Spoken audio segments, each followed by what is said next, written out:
We're going to bring up our next speaker. This is J.P. Robinson, and his fun fact that apparently 3 inches ago on his neck, he was a Division I football prospect for an inside linebacker. Watch out. Exactly. So take it away, J.P. Hi, everybody. I'm J.P. Robinson. I'm a principal software engineer at the New York Times. I'm currently working with our games group to make our crosswords and other games apps more efficient and better.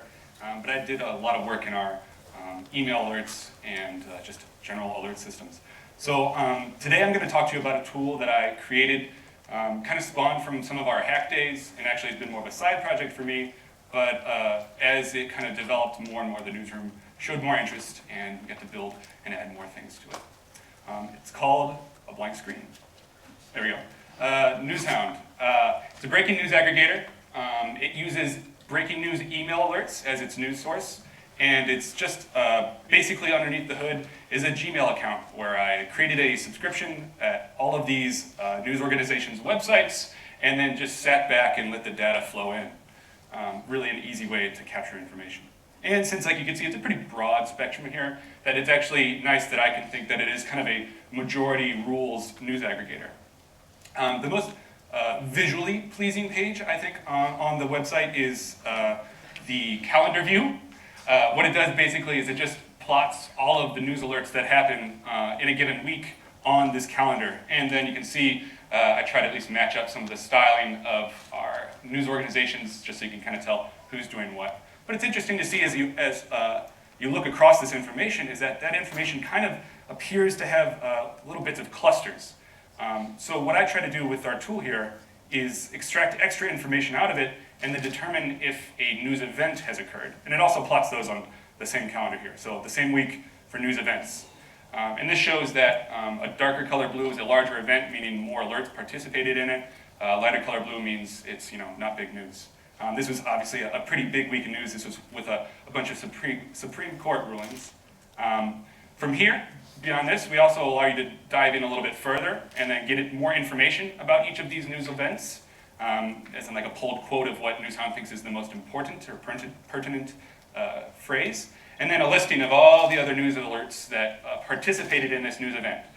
This is kind of an interesting tool when you're building a news service, trying to feel like, are we first? Are we last? Are we providing more information than the rest? Are we like CNN where we don't care what's in it? It's just that we were first? Because this is that the Supreme Court has reached an important ruling. It was the entirety of that entire breaking news alert. They were on it. From here, you can dive a little bit deeper and actually see the email itself, a preview of it with some extracted information, like the key quote again, the subject, and then if it knew about a particular article URL in this email, it actually hit that URL and then followed it all the way to the end to get our final non-tracked URL, and it presents it for us. From here, we also, taking this information, we can get a lot of really cool stuff out of it. So we aggregate it a few different ways and allow us to get information that allows us to compare multiple news organizations. For instance, on one page here, we have average alerts per week over the past year, 6 months, 3 months past week. You can also get things like average events per week. And from then you can also do something like average or even event attendance, there we go.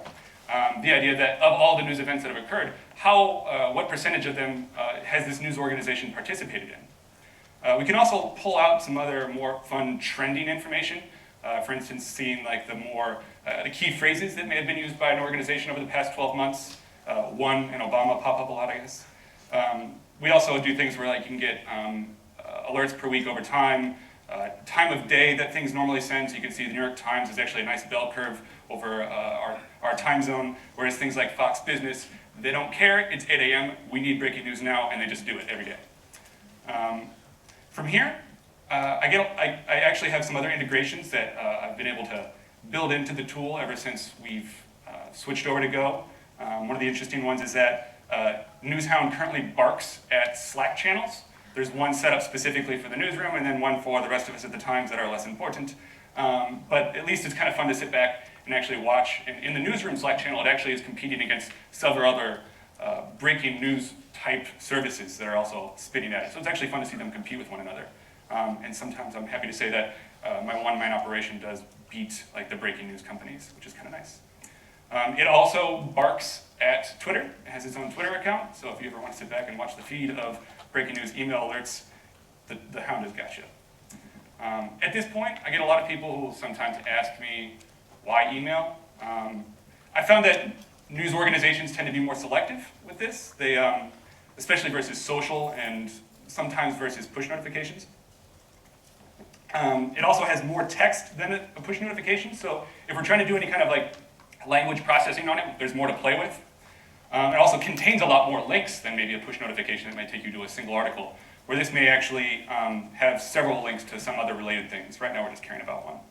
And like I said earlier, it's really easy to gather them. You just create an email account and subscribe to stuff and make sure you don't click the unsubscribe button on accident. And at the time when I originally developed it, I worked on an email platform at the New York Times. So it was one of those tools that I could not only give insight to the people who are deciding when a breaking news alert happens, but it was great for us to see in our system to see, what is our time frame from seeing, from publish to actually in the inbox. And it was actually fun to see it as that kind of decreased over time. At this point, you're asking, why Go? Initially, this was a Hack Day project, so it was a disgusting blob of Python. It used IMAP and Beautiful Soup and the natural language toolkit to get things done. The UI had, like I said, this is kind of I guess this tool is a bit more of an opportunity for me to try out different things since it is a side project. So originally it was another hideous blob of jQuery that I don't really know how it worked. But eventually, since I work at the Times and we have the Backbone guy, I tried rewriting it in Backbone. And then, that was not enough. It is just a Backbone. And then somebody convinced me to go to AngularJS, and I think it'll sit there for a while. The API, in the first iteration, I was just trying out new things, and I hadn't heard of Go yet. So we had Node and Express running things. As it got adopted at the Times and got put onto one of our really sad servers, I had to rewrite the API to PHP. And then finally, as my team really brought in and did a lot of rewriting in Go, it became Go. At that point, I'd had plenty of taste of Go. I'd already created all the structs that were being used for my API, so why not reuse them elsewhere? So I really wanted to use Go for the other processing things, the email and the text processing. I wanted a simpler deployment because obviously when you're playing around with a bunch of weird Python modules, it's not fun to put on an enterprise CentOS server. Code reuse, and then just the ability of no-nonsense testing to add a little bit of sanity to my stuff. I really had a few hurdles in order for me to complete this rewrite. I had to figure out how we needed to connect and read from an inbox. I need to, given that raw email body, need to extract any kind of visible text from it so we can figure out what is the news going on. And then from that text, we pull out noun phrases to say, the topics of that text. What is this really about? And then when we want to determine if a news event has occurred, we need to compare all of these phrases. So we need some ways to do that. So first off, fetching email. It was on code.google for a while, but now it's on GitHub. There's this excellent Go IMAP package. It is great. It does everything you really need for IMAP. It implements a IMAP for revision 1 client to the spec, but you still have to deal with content types, character sets, and transfer encoding. So it's being like content type for email would be text or HTML or MIME multipart. Char sets, it could be UTF-8 or whatever they're throwing at us. In content transfer encodings, generally that's pretty plain, but some people do deal with quoted printable encodings.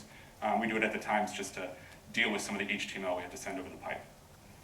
So I'm going to break down. As I went shopping on the internet for packages to do this work for me, I had a few things in mind that I needed to really look for. So first off, setting the example is the MIME and MIME multipart package in the standard library that kind of allowed us to do, if it is a MIME multipart content type, we need to allow this package to split it up into multiple parts for us, and then we can access and parse them as individual messages. As you notice there, though, that package, it accepts an IO reader, and that kind of is something I tend to look for when I'm looking for third-party packages. Is it something that's using idiomatic Go interfaces when it's accepting something? And that's something that you can really use to determine, is this a package that is worth my time on using? For character sets, there was something on code.google that ended up getting forked, and it's now onto this repo. As you follow, it does use readers just as well. That added to my confidence. It had also some nice testing. But all I have to do is hand over my blob of text or anything, and it will handle the character set conversions. Finally, for quoted printable, I had Sloom's had this nice idiomatic package for me to just hand over my message body as a reader, and it would just do all the converting for me. From here, I have, if it's text, great, we're done. Not much to do. But if it is HTML, we need to parse that and get some information out of it in an easy way. And normally, a lot of people are used to very, very high-level packages like Beautiful Soup, where you just say, like, give me that text, and it just does something magic, and it's done. But this is a simple task, and we don't really need that much magic, and it shouldn't really have much fear of a low-level package. So I've created an example. Don't strain your eyes too much. I'll dive into these in smaller, more manageable chunks. But this is just a simple function that is doing the work of extracting text from a blob of HTML in a simple form here. At the very top, just like all our other packages, not that, there's an IO reader, and that's just what our HTML tokenizer needs. So once you've created your tokenizer from your reader of your body, you can get parsing or tokenizing. First step, like all good little gophers, we are checking our error. First error, we actually see if it's one we're expecting, an end of file, and that would indicate that, hey, we're done processing, time to return without anything. If there was any other error, we do return that and let it bubble on up so that somebody else could check it immediately. The second case here, which has probably more of the business of it, if it is the start or end token of any of our HTML, we want to take a look at it. And is it one of these tags that I've declared as a non-visible tag? There's an array elsewhere in the package. So a non-visible tag would be like a script or a style tag, where really that's not text that we care about when we're trying to parse things. So the idea is that we loop over the tags.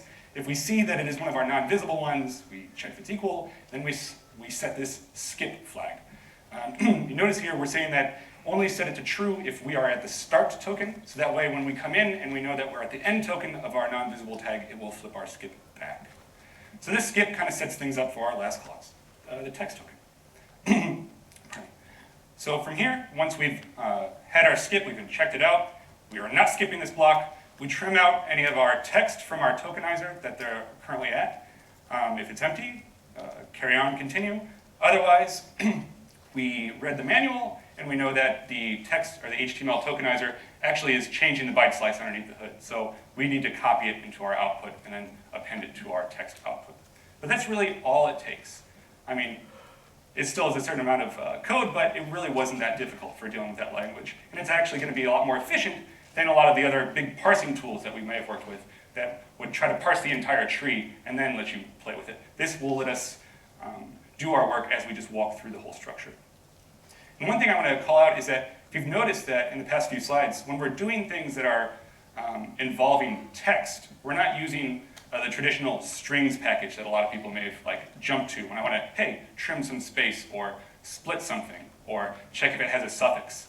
The bytes package in Go actually has got us covered. And then it's awesome that they allow us to do these things with byte slices, because it prevents us from having to do a lot of unneeded conversions back and forth. And to just kind of show how awesome they've built it, is that here's the strings package compared with the bytes package. And I just kind of did a screen capture of everything above the fold and highlighted all of the functions that are shared between these two packages, just to really show that if you need to do something, the bytes package has got your back. Right. At this point, we've got text, and unfortunately, our Go natural language tools and packages aren't quite yet evolved to the same level of the Python NLTK, so sadly, I'm still using that. But just to give you a quick flow of how things go, we have a bunch of stuff that we think is news text. We hand it to a natural language processing fast noun phrase extractor, and then we get some noun phrases. If that phrase sounds familiar to you, fast noun phrase extractor, I'm actually using something that's very similar to a Python package called TextBlob. They have a fast noun phrase extractor inside of it that does basically what I'm doing. So to extract that out, I just threw some HTTP on it. It was simple enough. I I just used this Python standard library HTTP server, and then said, all right, I'm not going to worry about this for Go yet. We can just put it out into its own little microservice, maybe you can call it. And to give an example of what the back and forth of this communication looks like, at the top I have is just a big blob of text that was extracted from one of the emails that was about Stephen Colbert succeeding David Letterman, and then the bottom is this set of at least somewhat noun phrases that the tool came out with. They're not perfect, but it actually should be a pretty good indicator of what this blob of text was about. You see Mr. Colbert, Letterman, their names several times, and then something about retirement, and then other people that were involved. Cool. From here, we've got a bunch of noun phrases. Awesome, but when we want to compare them, we need to make sure that we're comparing apples to apples. And actually, there's a nice Go sub-repository package, the Unicorn Norm. It has a nice accompanied blog post on the Golang blog, just entitled Normalization. But I think the section of that blog post that really is pertinent to us is performing magic, which makes me feel fun. But the idea is that when we are comparing things, we don't really care. I don't care what accent you may have decorated any of your runes with. I just want the base rune. So then we can take things after we've pushed it through the Unicode norm package and take cafe and get the nice American cafe or something like that. From here, really, if you're thinking about comparison, single phrases, single words isn't going to get it because a lot of these noun phrases may contain other phrases, like President Barack Obama and just Obama. I would think if you're comparing things for determining if they were about the same subject, those should probably equate. So at this point, we're back from Python, we're into strings, and I use two other handy little functions, the strings fields, which will just take, a phrase, break it into small words, and then your equal folds, which is basically like your equals in your case. And then you can make something with like a sliding window that says, all right, for all my fields in this one, take all the fields from the other one, and then do they have any time where they align? And then we get something nice so that President Francois Hollande is Francois Holland, and everybody can carry on from there. All right, so that's the gist of it, really. At this point, we've taken a raw email, extracted some visible text from it, gotten our noun phrases from that, and then compared them to determine if news has occurred. For finding out if the clustering is working, we've got kind of like a half k-means algorithm. I've talked it over with our data scientists. They tell me it's k-meansy enough. I think that was the phrase they used. And from here, to get all the other information on Twitter and Slack, we use sprayed some NSQ on it, and our bark D daemon actually consumes from our fetch D daemon and actually admits our alerts and events to wherever they need to go. For all the aggregations, we're using MongoDB, so we just run MapReduce over that stuff to pre-aggregate it so that when you access the website, it has everything right there in time. So to sum things up a little bit, just like words of wisdom that I picked out from this rewrite. When you're choosing third-party packages, look for quality, idiomatic third-party packages that are using a lot of the interfaces and tools from the standard library. When you have a byte slice, just use bytes over strings whenever possible. And if you can't rewrite something, don't be afraid, just abstract it out, throw it in a service, HTTP, RPC, it doesn't matter, we're in a world of microservices now. And don't fear the low-level packages. In the end, you'll probably learn something by actually learning how to use the package, and by learning something, you'll probably write better code in the end. And that makes everybody happy. That's all I've got. Any questions? Very nice indeed. So we do have a few minutes for questions. Does there anybody have any questions in the audience? Anybody? Right here?